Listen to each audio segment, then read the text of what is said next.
आज सकाळी 6:30 वाजता उठलो होतो, कारण तुमच्या भावाला जायचं होतं आज सकाळ शिपला. बाहेर उठून बघतोय तर मुलकाची थंडी.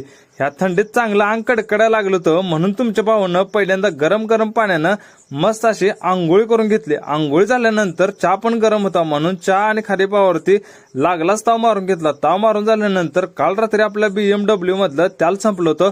तुम्हाला तर माहिती आहे मित्रांनो, काल रात्रीच आणून ठेवलं होतं. आता सकाळ शिपला जायचं म्हणून तुमच्या भावानं सकाळी तेवढं त्याला टाकून घेतलं. त्याला टाकून झाल्यानंतर काढले आपले BMW आणि निघाला भाऊ तुमच्या शाळेला. जाताना मित्रांनो मुलकाची थंड वाजत होती, तरी पण गाडी तशीच रेमसली. पाटशिरी पोचलो. शाळेत आल्यानंतर हार बारकी तर पहिल्यांदा तुमच्या भावानं ऑफिस झाडून घेतलं. ऑफिस झाडून झाल्यानंतर लागलाच पाण्याचा तेवढा फिल्टर बी चालू करून घेतला. आज एसडी सरांनी चहा सांगत होता, म्हणून उमेश भाऊच्या चहा न्यायला आलो होतो.